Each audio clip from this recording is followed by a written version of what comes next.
Hello, everyone. Another beautiful Monday, everyone. I hope all of you are doing well. Today is another episode of Hardship, the now of leadership, the now of culture, the now of diversity, the now of workplace, and of course, the now of us, because we are existing and culture and the way that we lead compasses of us. So today I have a brilliant, brilliant guest with me, CJ Johnson. Let me bring him on. Hi, CJ. Welcome to Hardship. Hey, how are you? How's it I'm going? well. I'm well. Thank you. Thank you for being here. I'm really excited to speak with you. Thanks for having me. I appreciate it. Absolutely. So before we get into the deep dive that we're going to be touching on today, right, we're going to be talking about diversity in the digital space. I want to hear a little bit about who CJ is and what have you been up to? Sure. Yeah. First and foremost, I'm a dad, which I take a lot of pride in. I'm a girl dad of an amazing 6-year-old named Fiona Rogue Johnson. And what I do professionally speaking is I'm a digital marketing consultant. I've been in the world of digital marketing and creativity for the past 18 years. Wow, that sounds kind of crazy to say that out loud. And I mostly work in the Silicon Beach space, tech, fashion, all sorts of really cool stuff. I'm also a GQ insider, so I'm a social media influencer with a lot of amazing supporters that really follow me for like daily inspiration and small business tips and politics and all sorts of different things. I'm also a Google Next Gen policy leader, and what that is it's a space people of color that are leaders in policy and in technology from all around the United States. We come together and we try to do what we can for social change. And so saying that, I just have like a lot of experience in the world of technology and diversity and creativity. And yeah, that's about it. I know that's a lot, but it doesn't seem like a lot. But yeah. No, but it's those are epic things, right? I call it epic because you are contributing to shifting the landscape, the larger ways that the paradigm has been to become in the now. So it's awesome what you're doing. It's magnificent what you are doing, contributing to the succession of social change. So thank you for doing you and doing what you do. So Thank you so much. I appreciate that. no, absolutely. So today's going to be a really important conversation, right? Sure. For the past few weeks, from the BLM was born the tsunami for equity, right? That is, equity came like a tsunami, and a lot of organizations have been trying to grapple during this space of what diversity is, what inclusion is, how can we include that? But a huge key component that is becoming a blind spot is the digital space, right? And digital space exists in the workplace as well. And while we're connected on the phone, we had a really good conversation about how there is a lack of equity in the digital space or technology. So I want to touch a little bit on, when the digital space is programmed to promote a singular voice, it creates a dominant culture. And a lot of people will be like, what's dominant culture? So for example, if we keep on, I'm going to use you asked for an example, if we keep on promoting programs like Friends, I mean, I love Friends, but Friends or Everyone Loves Raymond, it's a very privileged culture, very dominant culture, white culture. Mhm. So we're going to start seeing stories from a very singular lens. And then that is what is adopted as a dominant culture. And the rest of the voices, like The Cosby Show, like Blackish, shows like that, or Fresh Off the Boat, shows like that becomes on the peripheral, becomes marginalized. So, and that is going on even in the digital space and in the workplace, right? We are so unconscious about it, how we implement tools because that's digital and you're in the marketing space. So, and that corrodes diversity because it eliminates voices, diverse thoughts, diverse voices, diverse experience. So for a start, let's break it down from your perspective. Mhm. What have you seen that is a presence of inequity in digital space? Sure. Yeah. I mean, I think that what you just said is a great setup. I love how you use the example of Friends and Everybody Loves Raymond. So let me use that as a jump off. It is the omission of seeing diverse faces in the workspace. It isn't done to be racist. It's not a conspiracy. It's not anybody doing it to be hateful or harmful. It's that you see it's a club of you getting the best workers, and you know that you think that those best workers are a part of the same club that you're a part of. And it just so happens that more and more people look like you that placate to certain roles. So when you see somebody like me, the first thing that pops in your mind has nothing to do with technology. That's racial bias, right? And that's conscious, that's subconscious. That's not you being racist towards me. You're not calling me names. You're not saying you're not going to hire me for something. I just don't look the part of what you think somebody in technology would look like.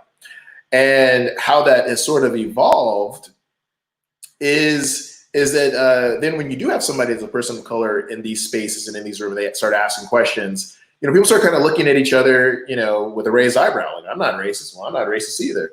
Well, what does that look like?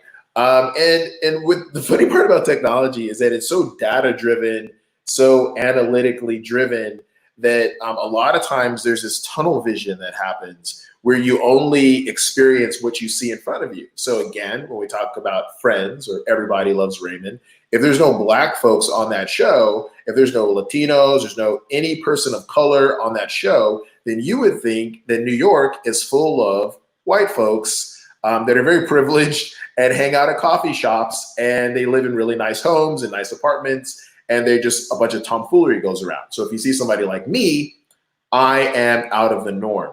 As soon as you see something out of the norm, it's something that kind of confuses you, typically, right? Instinctively, it's just human emotion that you're going to feel uncomfortable, maybe scared, maybe intimidated, maybe confused, maybe angry, because I'm not playing the role of the way that you see the world. And that isn't just in technology, but the reason why it's such a big deal with tech is because tech is playing such a large role in the way that we are seeing the world and the way that we're experiencing the world. So if there is a lack of inclusion, then you're only seeing the world through a very specific lens. If, again, I'm in the tech industry and you've never seen anybody that looks like me, you're going to have a hard time, really adjusting to what role I play in tech. And you might, what you will do is you will use stereotypes and biases to come to a conclusion that will ultimately may not be accurate. I loved how you framed the whole thing, right, from a very tunnel vision perspective, and that's what is happening.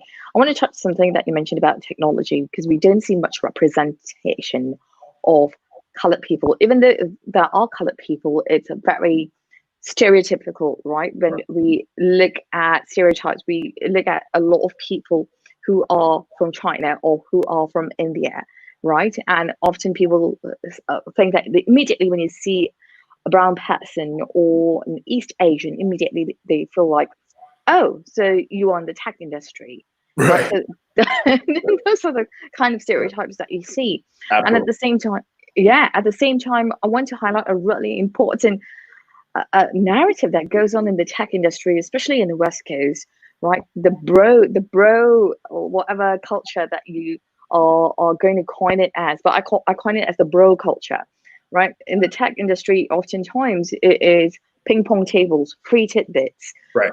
Right? You come in slippers, flip flops, whatever, and shorts and t-shirt, and you go.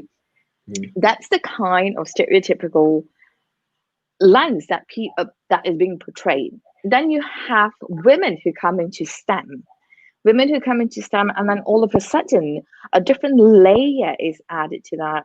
The toxic masculinity is added to kind of like condescend women and to remove women from that area.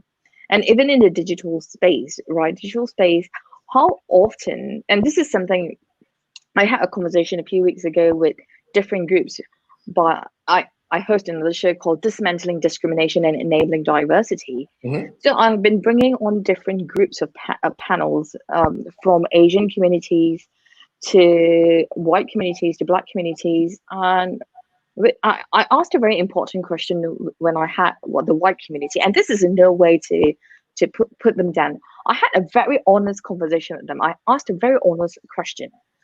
Before this BLM movement, you're all in the tech space, you're all in the digital space. Have you had a colored person in your speaking events? Have you had a colored person on your podcast? How have you promoted a colored person on your digital space? Mhm. Crickets. Mhm. Right. Crickets. Right. And then when I asked, are you going to be an ally? And everyone was like, oh yeah, I'll move forward, I'll have more allies. Right. And then it has been 3-4 weeks. Yeah. Crickets. So Yeah. I want to Yeah. I want Yeah. to get your thoughts, and not to dwell on the absence. I want to dwell on how can we make it present, right? Right. How can we form sponsorships? Because that is all about, that's what hardship is about. How can we come together, form a coalition, and move forward? So I want to hear your thoughts on this. So there's a lot of parts to this. The first part is that it's not top of mind priority for any business that's seeking revenue and return on investment and KPIs. The conversation of like social justice is at the bottom of the list of the to-do list. So the fact that you're hearing all of these voices in the Black Lives Matter movement, and people are like, this is our time to like have these conversations, women, diversity, people of color, everywhere, all around the world, we want to have these conversations. It's still not a top of priority because nobody is really talking about like the elephant in the room, which is like, what are the financial repercussions of not supporting these movements? And when you have somebody that's a part of your organization that's taking out the time to do that, they're the ones that are really stepping up and saying, hey, listen, this is the reason why we got to get behind this. This is the reason why we got to do this. And a lot of times, a lot of these tech companies, they just don't think that that's an issue. They just don't.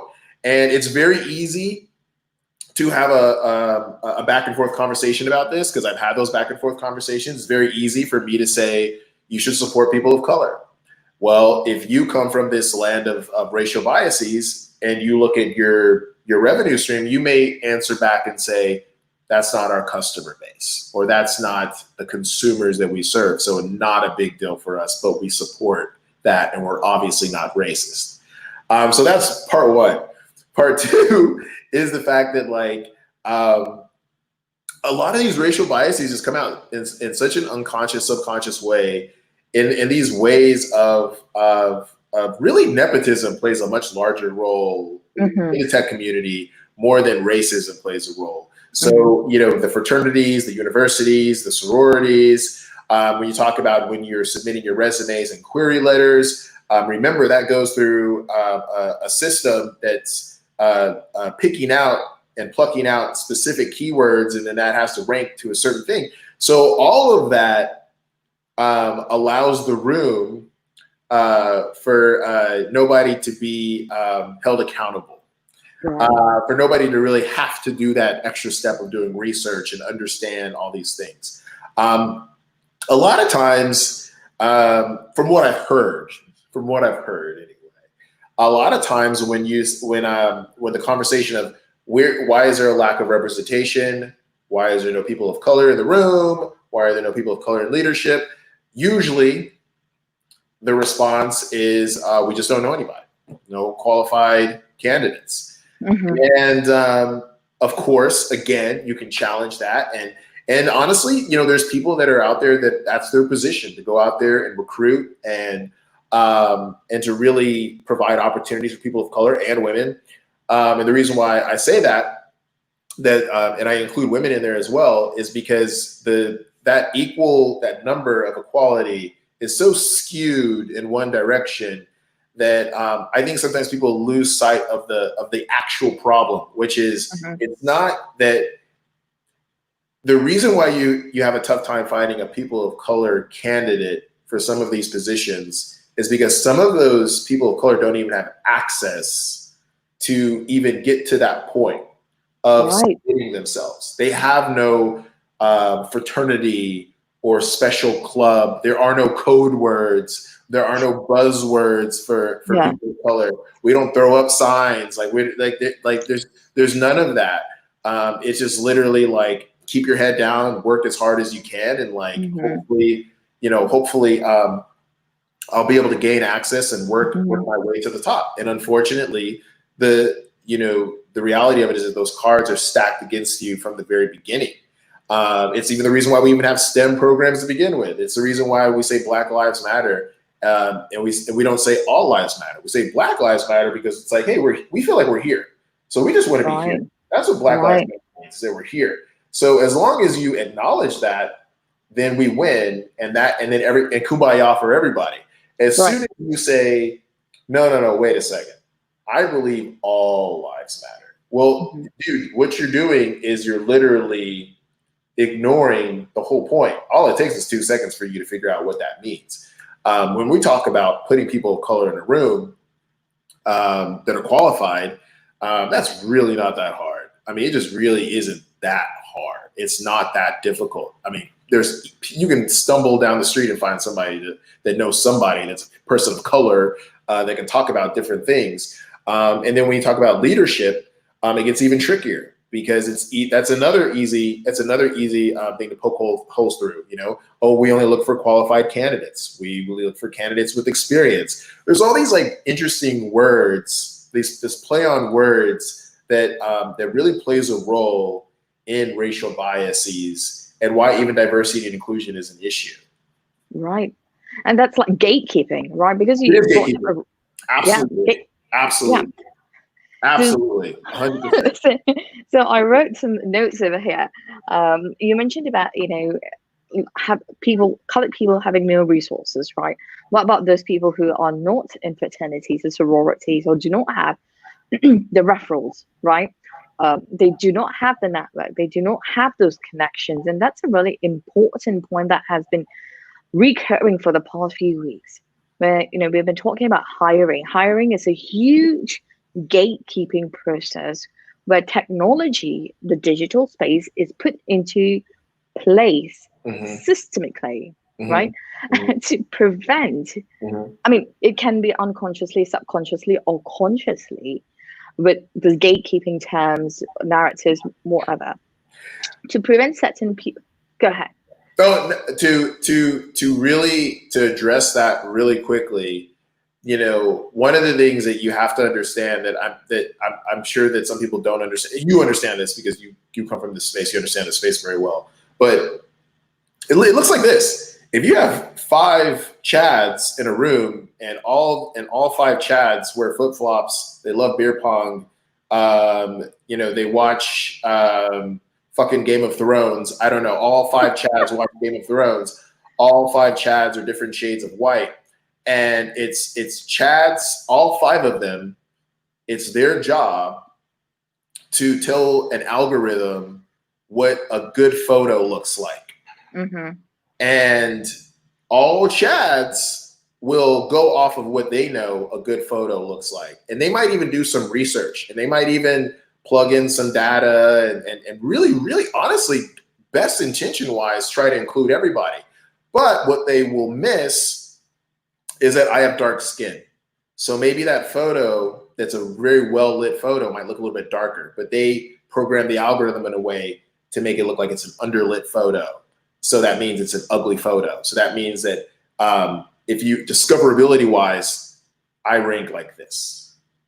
Okay. And then there's different shades of a skin color, but they're not looking at that either.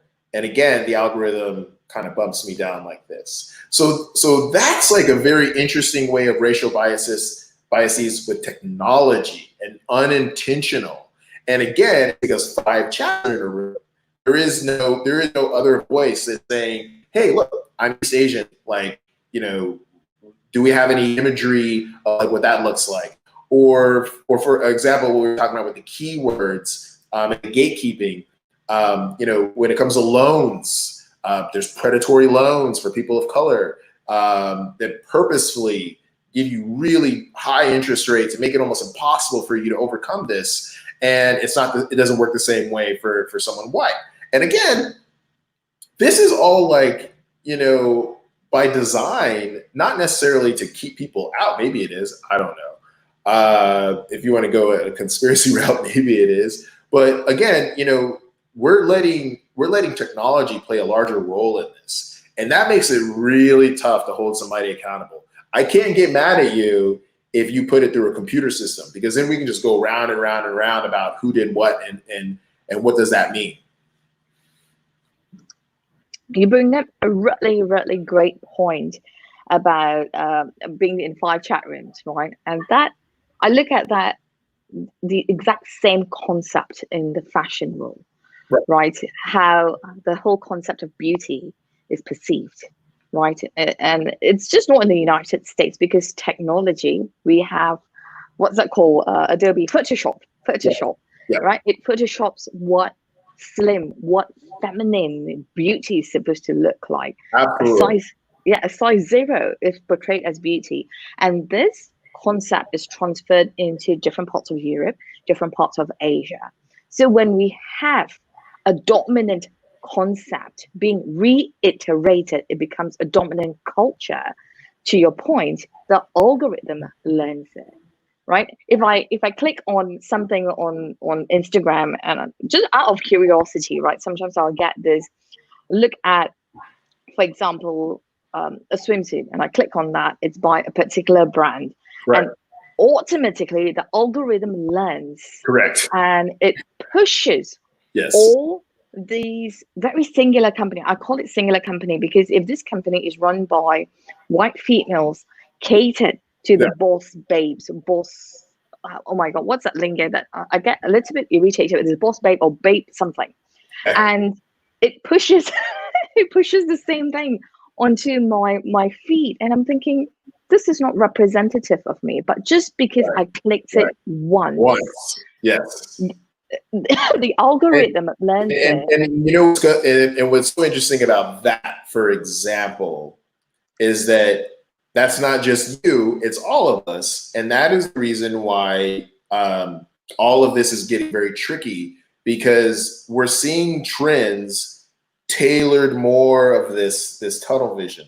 So if I'm saying to you, I would love to see more diversity, but you've never clicked on anything to know what that looks like, you know, it's hard for you to accept my reality, because your reality is not the same as my reality. If I same thing for me. If I click on a photo of a beautiful blonde, size 0 in Australia wearing a bikini, that's all that's going to populate my feed. That's all that's going to populate my feed. I'm going to be confused of like, why did that happen? But that's what's presented to me. So subconsciously, I'm thinking in my mind, oh, this must be popular. This must be the only thing that's on Instagram. And I would never know that unless you know, you'd have to take extra steps to shake up the algorithm system to do that. But that's why, again, that's why it makes it harder to have these conversations, because, you know, people are legitimately like, you know, I mean, I don't know what you're talking about. Like, this is the way that I see the world, and you're on the outside looking in because I see the world a certain way, and maybe it's not that big of a deal that you're making it out to be that big of a deal. Right. You bring up a really great point, right? It is, we look at the world from how we see it, not how everyone else sees it. And this goes back to how, I'm going to use this analogy, how at the workplace, right? We are so focused at work, 8, 10 hours, 12 hours looking at the computer screens, right? Blocking what is in our peripheral view, blocking what is in front of us, blocking what is 10 or 20 desks in front of us, or blocking whatever is outside the window. We don't get to see that unless there's a loud bang, and then we run to the window to see, oh, who crashed? And then immediately we come into this premature judgment, like, oh, is the driver an Asian? That's why they got into an accident, right? So looking 10 steps back, to your point again, it is not particularly someone's fault, but at the same time, we need to take the onus of how are we choosing to see or wanting to see the world, not Right. just from my lens, but from the lens of other people around us who are experiencing certain things. Hmm. And I want to acknowledge this. Just because someone is not experiencing something does not mean it is not real, Right. right? I had this conversation with someone from the HR team a few weeks ago who said that just because you have a black friend or an Asian friend does not make you racist. And I told that's so true. And just because my husband is white does not mean that I'm immune to racism. Right. Right. So but that aside, that transfers again Yeah. really well to the digital And space. listen, that argument has been said since before I was even created. Like before, you know what I mean? Like I've heard that argument my entire life. And the really interesting part about that is that, to your point, we all have, like, each and every one of us goes through life operating with our own emotional wounds and Mm-hmm. our own upbringing and our own perspective. Everybody is the center of their own universe. Yeah. So to unpack that racial bias is to question reality. And we, as a society, were conditioned not to be complex thinkers. We were actually raised almost conditioned to be simple, simple-minded human beings. So when I say simple-minded, I do not mean stupid. I mean that, like, the more choices, the more anxiety you get, the more stressed out you get. The less choices, the better. That's why with political parties, there's not a shit ton. There's just like usually 2, 3. And 2, usually you want to focus on one or the other. Like 2 choices is amazing for somebody because it's like, whew.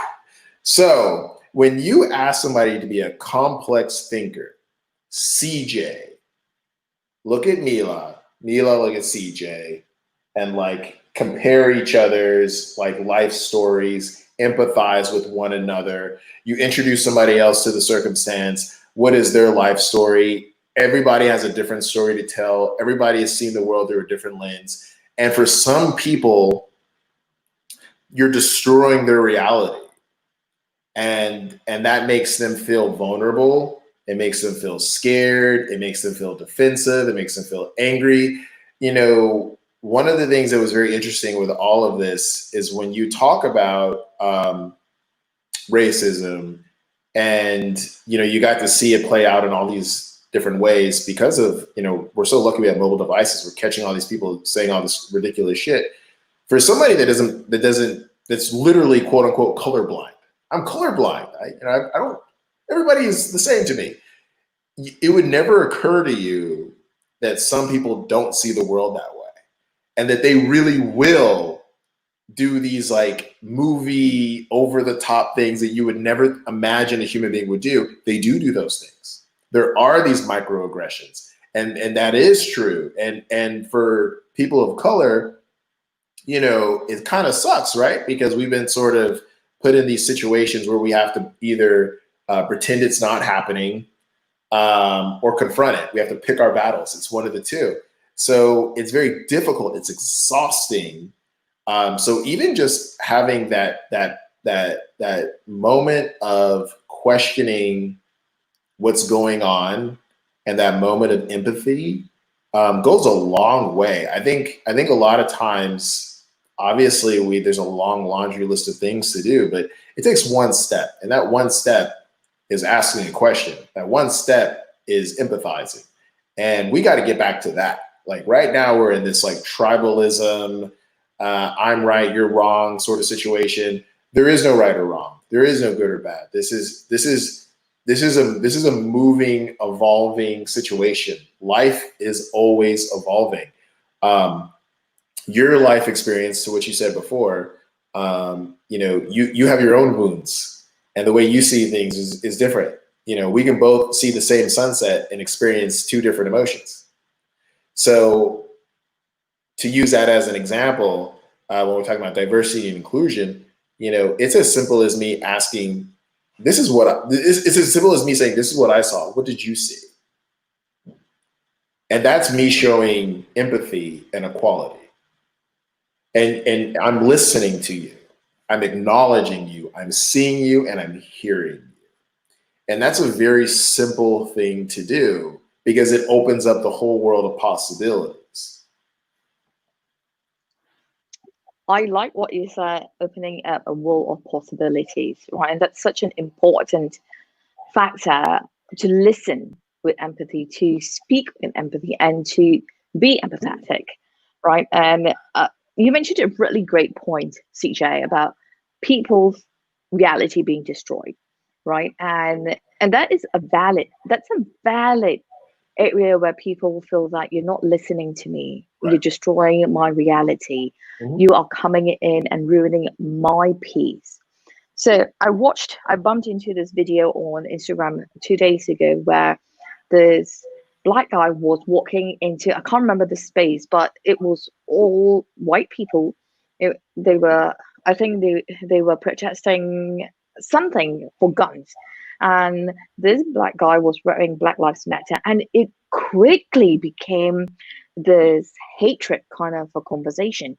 And he was just walking into this community to go visit his ancestors' burial ground. He didn't say anything, he didn't instigate anything, but this group of white people came to him and said, all lives matter. Right. And you should remove that shirt. All lives matter. And and he was curious. He didn't even engage. He just said, I'm here to visit my ancestors' burial ground, and that's it. And it just became so chaotic where people were so angry towards him. Mm-hmm. And to your point, and that makes a big sense, right? A great sense as to their reality is being destroyed. Their reality is being destroyed where the uncertainty, the unfamiliar reality, right? Mm-hmm. The fear, the vulnerability started coming out. And then the police officer came to break it down, saying that, hey, I'm here for your well being and for their well being. Let's de escalate it. And they were walking away. And still, there was a big mob following him and trying to see what was going on. But what if we humanized, right? Obviously it's a conflict. Rather than saying you do not belong here, get out of here, we're taking back America. That reality itself, taking back America, let's go 10 steps backwards. Right. Right. Who were in America to begin with? Right. Where was it taken away from? And in the digital space, right? We're talking about the digital space, and this was all via Instagram. And it's so easy for people to quickly see it like, oh yeah, get out of this country, go back to where you belong. You're not from here. And then from another perspective, if you're a Republican, if you believe in guns, you're like, yeah, I want my country back. And then from the different lens, right? Like people of color, what do you mean? We are Americans, we do belong here. Right. And to your point, what we started seeing the whole thing and humanizing it and just approaching it with empathy, it changes. It absolutely changes. The ego is really interesting because, you know, at the end of the day, and this is something I'm writing a book right now. I'm putting it in my book. I was very interested in the situation that was kind of like at the beginning stage of the Black Lives Matter movement, with the woman in New York, and the bird watcher in Central Park, because that is probably the best example of what a microaggression and racism and ego look like. Because you could only imagine if that woman were to like pause for one moment and either, you know, leash her dog and leave and ignore this man completely, or just leave and ignore this man completely and not engage, like her life would have been completely different. But she felt so intimidated and threatened and like insulted. Somebody would think they were better than her. It escalated into this crazy situation. And that's it in a nutshell, is the ego. And you can see it play out. You know, one of the things too that you have to understand is that even if people don't want to admit it out loud, for the most part, everybody kind of thinks, because we're each of us are the center of our universe. We're the hero of our own story, right? So that means the person that disagrees with us is the villain. That also means that we're typically the smartest person in the room. Like if the world were to end, I'm going to figure out a way. I'll be like one of the sole survivors, me and my family. I know what I'll do. And when when you're thinking like that, like you're already kind of putting yourself like here against everybody else. So it's really easy to fall into the trap of, depending on who you're talking to. You know, you might, for example, talk to like a white dude and he may say something and you might take it the wrong way because of the history and the wounds that you carry with you. May have you being like, what do you mean by that? On the opposite end of the spectrum, that could easily be me, or that could be somebody else. It just depends on what your life's experiences are, and that's why it's very important for us to unpack the ego. It's very important for us, and listen, that's the reason why it's very important that we ask questions. So when you ask questions, you get answers, and when you ask questions that you don't quite understand, you can explore a little bit more. Question number one, why am I so angry? Why am I so pissed off that this person is wearing a shirt? Why? Do I know this person? Do I know why they're wearing that shirt? Are they wearing that shirt just, they woke up knowing me without meeting me, that they're going to antagonize me? Like, they're wearing that shirt just to piss me off. Like, no. Why are they wearing that shirt? Are they wearing that shirt because they think they're better than me? Is it okay if I ask them if they feel like they're better than me? You know, those are very simple things that you can do to break it down. And as soon as you break it down, you're intellectualizing it. And as soon as you're intellectualizing it, you're removing emotion from it. As soon as you remove emotion from it, it's really not that big of a deal. It just isn't. I love how you just broke that down, asking questions and asking respectful questions. It's so important, right? I was saying this to my friend the other day. I've never seen somebody scream in another person's face and get what they wanted from the situation. I don't think I've ever seen that. I don't think I've ever, in fact, I don't think I've ever done it. I don't think anybody's ever done it to me and got exactly what they wanted from screaming in my fucking face. That's crazy. Can you imagine going into a shop and screaming at the barista or the waitress, I want my cheeseburger? Yeah. You know, yeah. like Makes no sense. Like, Makes no sense at all. But for whatever reason, you know, you think screaming in my face about a t-shirt is gonna what was it gonna do? Take a t-shirt off and be like, I'm so ashamed that I'm wearing this shirt and you're so like, what are you talking about? What are we doing here? Like, that's so silly. And when we talk about that, and see, that's the thing. That's when we talk about the workplace. When we talk about the workplace, it's like, it's really not that big of a deal. You're turning it into a bigger deal. As soon as you say it's not a big priority to me, okay, that's fine. Why is it not a big priority to you? Are you ignoring the fact that in the world, it's one of the hottest topics in the entire world? So it is kind of a big deal. And if it's not impacting you right now, don't you think it's going to impact you later down the line? Like, don't you want to be a part of change? Like, what does change look like to you? It's okay to unpack these things and explore these things. And you know, that's really where we're gonna find that balance of equality, is challenging these things and really questioning the status quo. And understand that a lot of this is very economical. A lot of this is very much this survivalist mentality. Not everybody feels like they come from a level of abundance. Some people feel like they come from scarcity. When you feel like you're coming from scarcity, you're terrified of everything. You know, those are the people that are like, if I tell you this idea, this one idea, maybe you should write down a contract that you don't tell anybody else about my idea, because I don't want anybody to steal that idea. And I'm like, man, it's an idea. Like, right. What the hell are we talking about here? They go copyright it, they go trademark it, they go to the depths of. No, nobody does that, because nobody does that. Like, nobody thinks like that. And you're inviting toxicity. You're inviting it.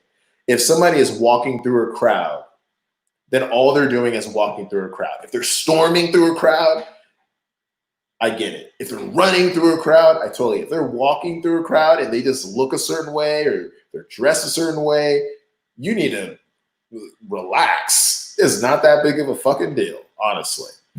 And when we talk about the workplace, because I know I keep going back to the social aspect, I'm trying to keep it with the career shit. But no, it's all related. It is all related. And It's all related all because, related. to your point, how we show, how, like when we are born, right? The workplace, school system, communities of practice, society, it's all surrounding us, and every behavior transfers. Just to go back to your point about at Central Park, that lady, right? She was the VP, and that transferred how she behaved in public towards a complete stranger. So yes, go back to the workplace. I want to hear. Absolutely. Absolutely. No, I think you're absolutely right. And see, that's the thing. That's the reason why, I talk a lot about psychology and sociology and how we impact one another, because what happens is very, very simple. I'm exhausted. So when I say that I'm tired, I don't mean that I worked a long fucking day doing what I love doing. I mean, I'm exhausted having to pick my battles with microaggressions, having to like wonder what this person meant by this or what that person meant by that, wonder if I'm getting an equal share of opportunity, equal pay.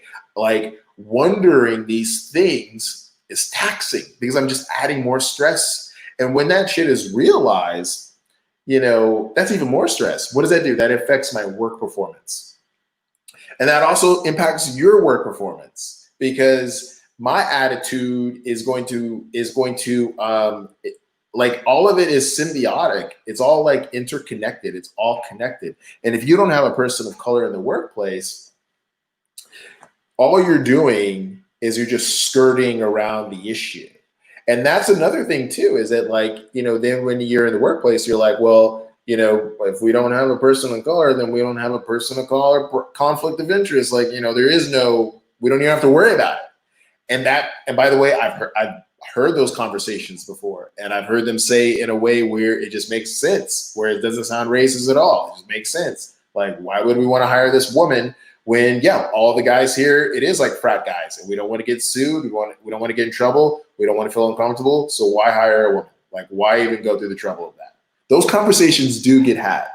And from their perspective, there's nothing wrong with it, because you're literally like, what, like what? Like, what am I doing wrong? I don't want to get into any trouble. Right. I don't want to go through the hassle. And by the way, I get to say that. I get to say I don't want to be a part of the hassle. So there's two sides of that conflict there, right?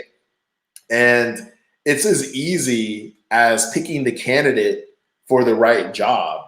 Absolutely, 110%. But the thing is that we have to make sure that all candidates have access, that there is no like cheat. And that's the problem, that there's a cheat sheet to get through in the first place. Then you jump through those hoops, and then you got to deal with microaggressions. And when you're dealing with microaggressions, because again, you're in this battle of getting to the top. We reward not necessarily the hardest worker. We reward the smartest worker. And because we reward the smartest worker, again, we're like, it's just like Hunger Games almost, when you're in workplace situations. Like, you're always trying to outdo that other person to make sure that you get something more than they do, a promotion, a higher position, more money, more access. You want, and that's the scarcity mindset. Absolutely. And so, and again, what that means is that like you're already going into the workplace, being rewarded by stepping on someone's neck. So you're not necessarily looking out for diversity and inclusion. Like, this is not, it's literally nothing. Like, you're literally, because in your mind, you built up this scenario of like, it's a dog eat dog world, and like, no handouts. Right. Even though it's not a handout. Right. And you bring up a really great point, right? You bring up a really great point. You spoke about psychological safety, and safety looks very different to different people. Correct. Right? People who come from a privileged lens or from a privileged journey background, right? Their safety is going to be, I'm going to mix around with people who look like me, who sound like me. Right. Because the narratives, I see it on Instagram too. To be successful, you need to surround yourself with successful people. Right. And what do these successful people look like? Correct. And they show images of Gary Vee. They Right. show pictures of Mark Cuban. They show pictures of, oh my God, the Shark Tank people. Yeah, right? all the smoking people. Yeah. Yeah. So how do they look like? They look very singular, except for Damien. They look very singular. And that's the mindset that people are going to adopt and think, this is my safety. Absolutely. This is my safe space, right? So to your point, like the frat brothers or group, right? I'm not going to hire women because I do not want to get into that space of getting sued, right? And then on the other lens, we have diverse people, right?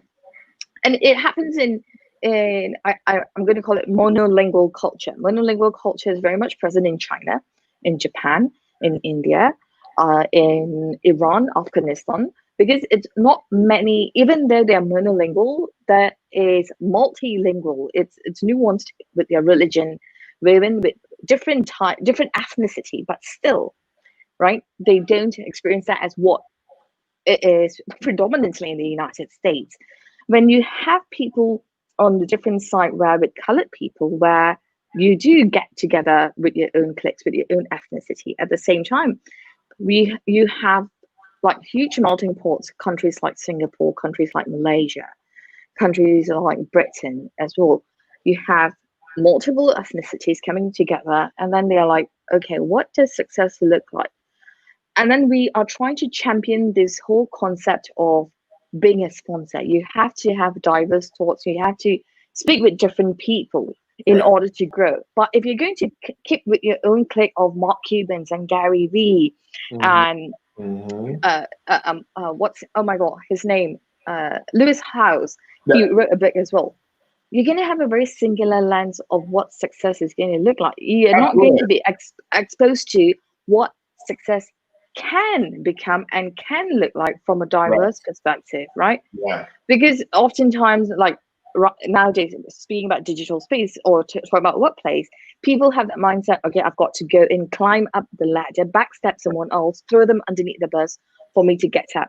That's how I look at being synonymous to surrounding yourself with the Gary Vees and the Mark Cubans and the Lewis House. Absolutely, absolutely. I think that that's I mean, honestly, that's a really good point. I mean, that's when we talk about access, and we talk about the way that you grew up. You know, I grew up being a military brat, lived all around the world, exposed to so many different cultures. So, you know, by the time I'm an adult, you know, not to say that I've seen everything. It's just that I got a chance to see a little bit of everything. So I wasn't like, so in saying that, I understood the Gary V's and the Lewis House, and I myself am like the black version of that, right? So in saying that, I'm the black version of that. Like there's not a ton of CJ Johnsons around. Like I don't have that. My comparison is literally like, if I have to like think of something, I have to reach out to Mark Manson, the subtle art of not giving a fuck, or I have to talk to Gary Vaynerchuk. And that's me. And then I have to pass that information on to other people who are trying to get to my space that are people of color. You know, that's kind of the problem, is like this lack of access. And look, it's, you know, you do want to be a part of your tribe. That's the whole point of having a tribe. Like, and unfortunately, sometimes that tribe looks like you. When in reality, it shouldn't. It should be more of an internal thing. It should be more of a character thing. It should be more of a you getting exposed to different things. So you're like, okay, this makes sense. That doesn't make sense. You know, one of the most interesting friendships that I think is just fascinating to me is like Bill Gates and Warren Buffett. How those two guys became like best friends. It's like one of the weirdest things to me, because they're both like the two like the top 5 wealthiest men in the world for like how many years, and they don't. I mean, I'm sure they talk about money, but you know but they have this like bond and this friendship, and it's like 2 old white guys, and there's nothing wrong with that. And both of them give back to people of color communities, like literally all time. So you can't tell me that people don't know about these situations. They can't have access and they can't do the research and take out the time. They just don't care. It's just like not, it's just not a priority. And where we're at and what stage we're at now is like, okay, great, you don't care. How can I make you care? You know, that's the big question right now, because you're making it. I mean, and by the way, now, you know, we live in the world that we live in now where people are totally okay with saying that they don't give a shit. Like, that's the other thing, is that people are saying like, well, you know, we can do better. You know, we hear you. We've taken a look at things and we're going to need to adjust some things. Like, what skeletons do you have in the closet? I know what that means. That's code for you got some you have a history of some shit.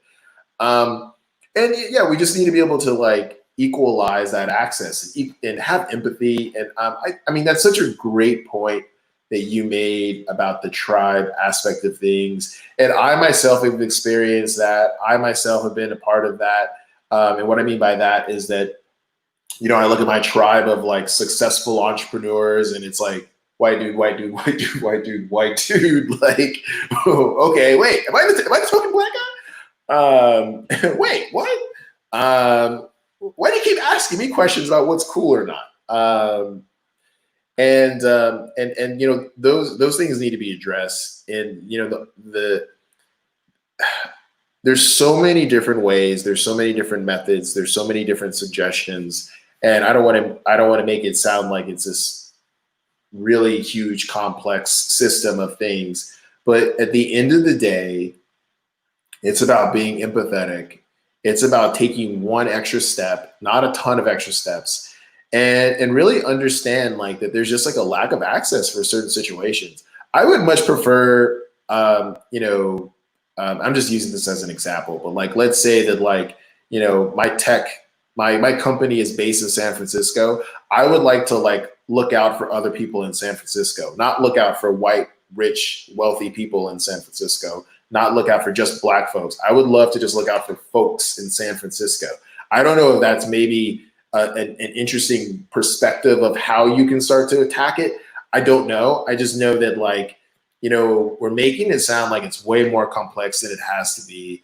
Emotions are running very, very high. People need to be very respectful of those emotions, because what you're seeing, and I've explained this to some people, is that what you're seeing is you're seeing bottled up emotion explode. That's all it is. It is not, I've been pissed off at you since the beginning of time. It's not that you just did something and I'm bored and I'm mad about it. It's not just a Trump thing. It's nothing like that. It's like you're living a life of like, dude, I had to turn the other cheek of all these situations. And then you want to talk about generational pain. And then you want to add on to the fact of like, man, I still got to work twice as hard. This shit is still happening. Not only is this shit still happening, it's in front of your face, and I'm still having to have a conversation about it. I'm having to have a conversation about shit that you're seeing, like you're literally seeing and choosing to strike up an argument. Yes, people are going to be very upset. People are going to be sad, depressed, angry. I mean, you're just going to see a lot of emotions like explode. You know, when you talk about riots, you know, I mean, I hate to say it because I know some people are going to be like, oh, but it's like burning down what we built. It's ours to burn down to begin with. Reparations, baby. And that sounds awful from certain circumstances. I don't wish violence on anybody. But by the way, history has shown us that that's literally the only way change comes. It has never happened in historical context that everybody just sits around and sings Kumbaya. That's not the way that it works. You know, change and transformation is painful in the beginning, and we're in the beginning of a new age of transformation. And the best thing that you can do is take a step back, question things, empathize with your fellow human, and take one extra step of just understanding and acknowledging these different situations. Because if you're taking out the time to think of all these really, you know, mundane things like, you know, I haven't seen it yet on Netflix, but I put it on my list. I have my Netflix list. I'm going to put it on my list. Or, you know, I haven't read that book, but I'm going to read that book. You know, somebody else recommended that book. If you have all these goddamn lists, you can't make a list of being equal with your human partner. You can't make a list of things to do to change the world in a better way. You talk about your workflow and making the work environment much more fun and much more like conducive, and we're getting bigger results. Hey, it's all there. That data is all there. That data is all there. Right. So I want to add something. Making your workplace more conducive is not about ping pong tables. I want to highlight that it's not only about ping pong tables and it's not about happy hours, right, or free dinner. But I want to highlight a really, by the way. I want to highlight a great point that you mentioned: change. Right, change does not happen. It's not easy. It doesn't happen overnight. Change comes when there's pain. Right. Change comes when the pain is not identified. It's not looked into. Correct. Yeah. And I always refer to the Coca-Cola bottle, any soft drink bottle, right? You grab it, you shake a little bit, you leave it on the table, right? Without opening up the cap. Take it again, shake a little bit, leave it up, and you see the gas building up to a point where the space between the cap and the drink can't hold the CO2 anymore. I'm going science now. CO2. Do it. And it's going to explode. When it explodes, it's going to sprinkle all over you. It's going to dirty your carpet. It's going to dirty your bloody clothes. And you're going to be frustrated. You're going to be angry. You're going to be sad. Yeah. Yeah. You'll attract ants because it's sticky, it's sweet, bees, whatever it is. But that is the whole thing, right? Change it comes when pain is present for a very long time. And that pain is not necessarily from a very singular perspective or lens. Correct. To your point, everyone's reality gets destroyed. Right? It's something interesting to note that in historical context, all you got to do is look at your history. You don't have to make it be about Black history or anything. You just look at your history and you can see exactly what you just said. And it's very interesting that, the narrative is shifting as if like, when you talk about like, make America great again, that's, out here in the States, make America great again.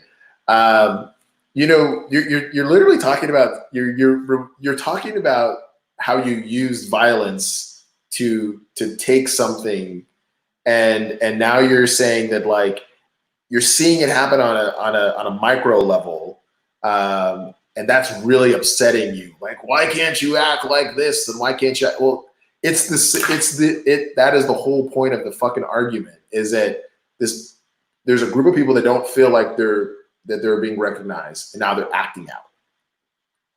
And right. And you don't have to condone violence at all. Like, that's not what I'm saying. I'm saying that you need to understand the history and the context of all of this. And I think it's not necessarily that people don't know.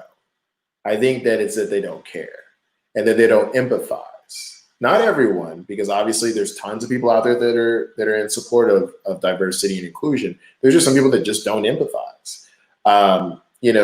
One of the most intriguing things about Michael Jordan, for example, is that Michael Jordan was this amazing athlete that just destroyed racial barriers. And white people saw Michael Jordan as Michael Jordan. They didn't see him as a Black man.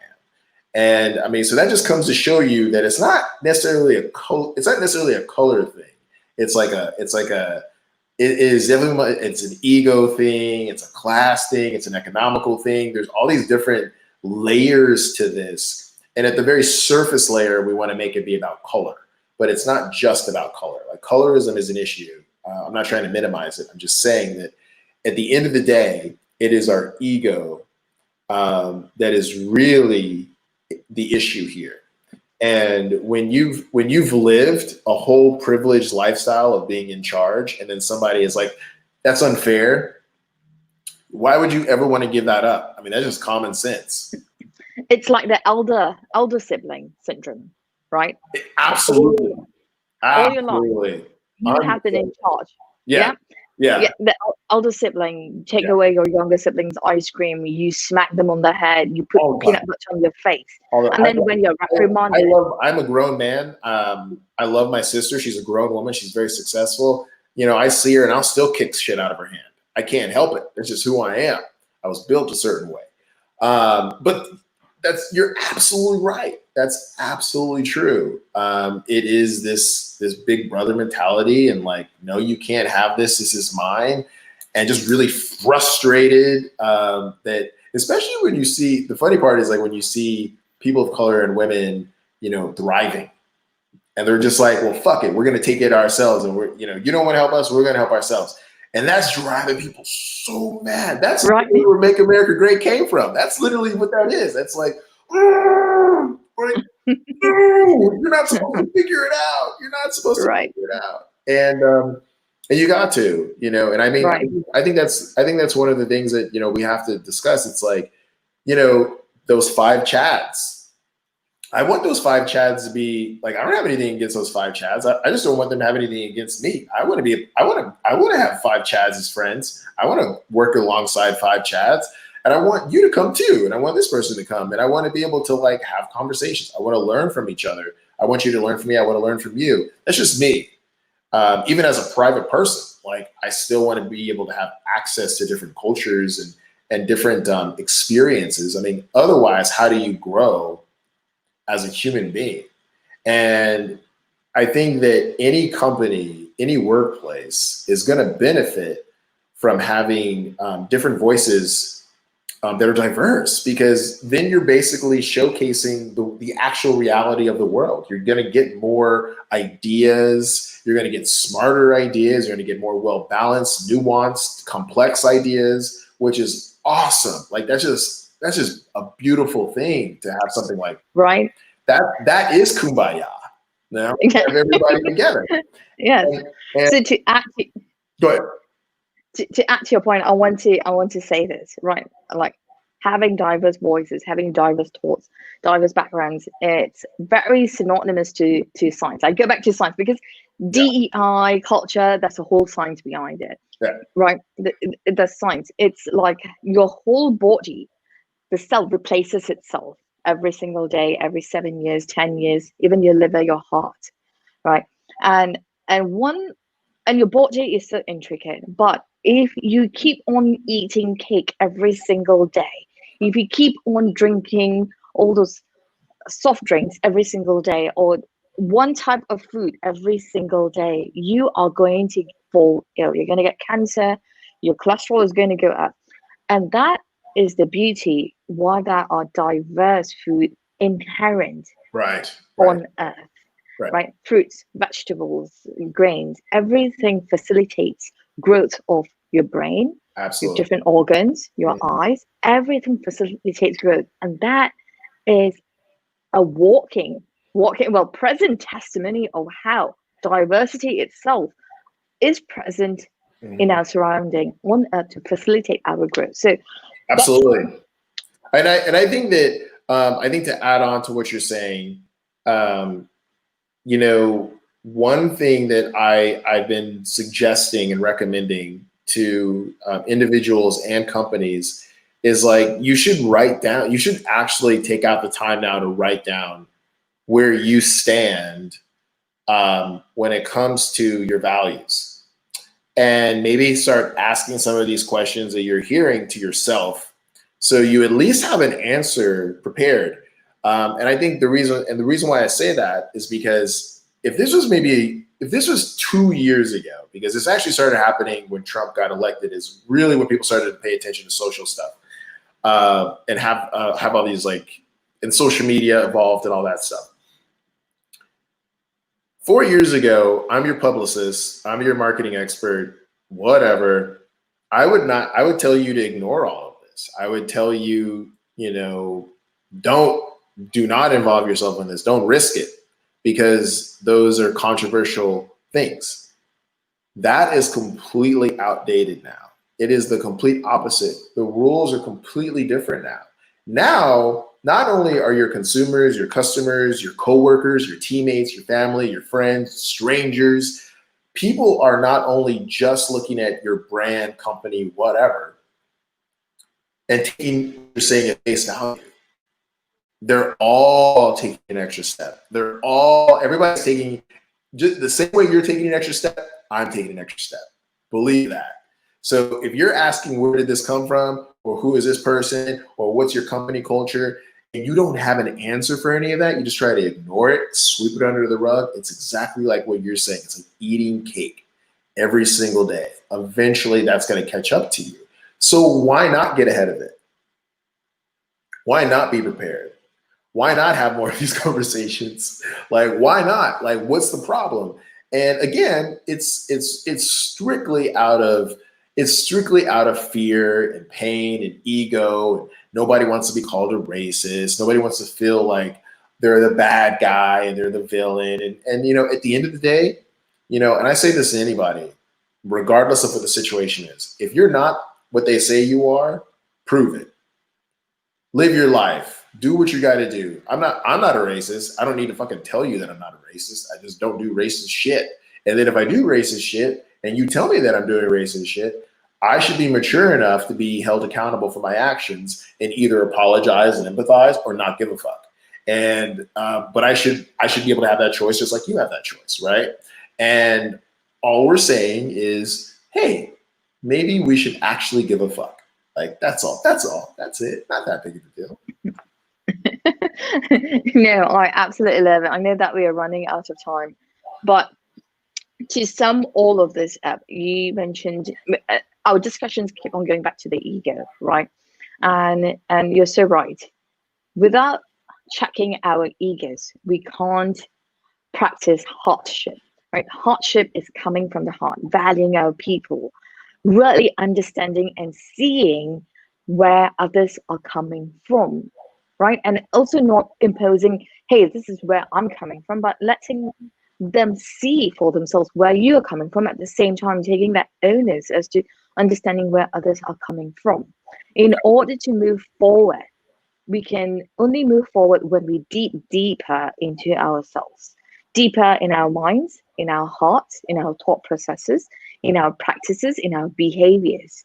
And to CJ's point, taking ownership as to why is this making me mad, and not sweeping things underneath the carpet. Because CJ, like to your point, it's no longer you know, it's a controversial topic. No, because the world is becoming more and more smaller with social media, with digital platforms. Everything is becoming smaller. We are more connected than ever via FaceTime, via TikTok. Well, TikTok got banned. Instagram, Facebook, whatever media you can think about, we are all connected. Yes, 40 years ago, it took how many months to get news from one end of the country to this end of the country, right? Even mail, it took 1 month to get your mail. Now, within a week, you can get mail from Japan in the US. Not even a week, 3-4 days you can get 4 it. days, yeah. Yeah.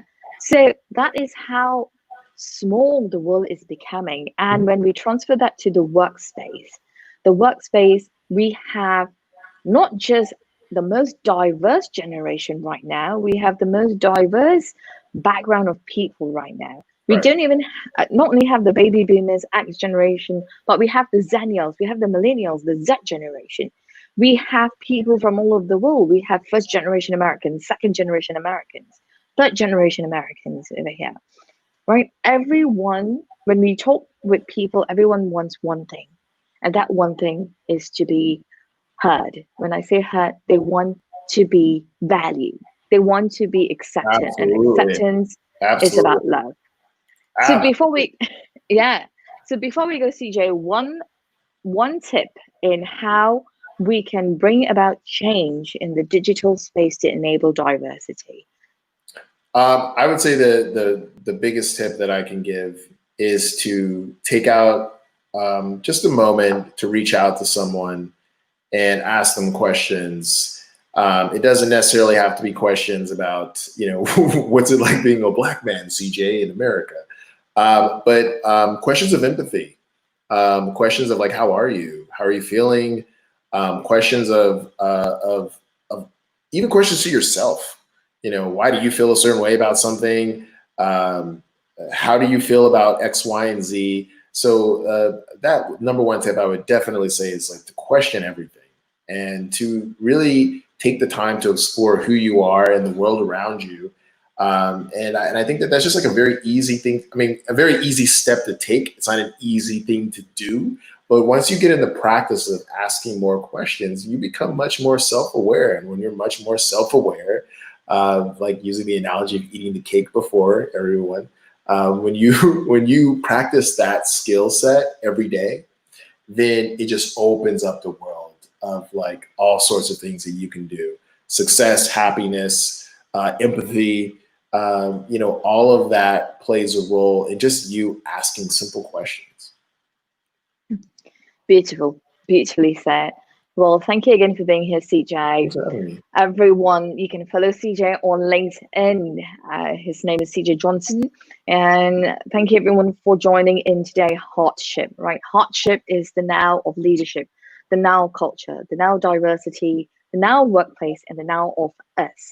Because how we show up isn't just singular. We are a human belonging in a three-pronged perspective: home, workspace, school, and society at large. The way to hardship, as what CJ discussed today, is eliminating your ego and asking questions in order to bring about change. That's it, folks. Join us next week again. CJ, do not go anywhere. Tune in next week again. Thank you, everyone, for tuning in.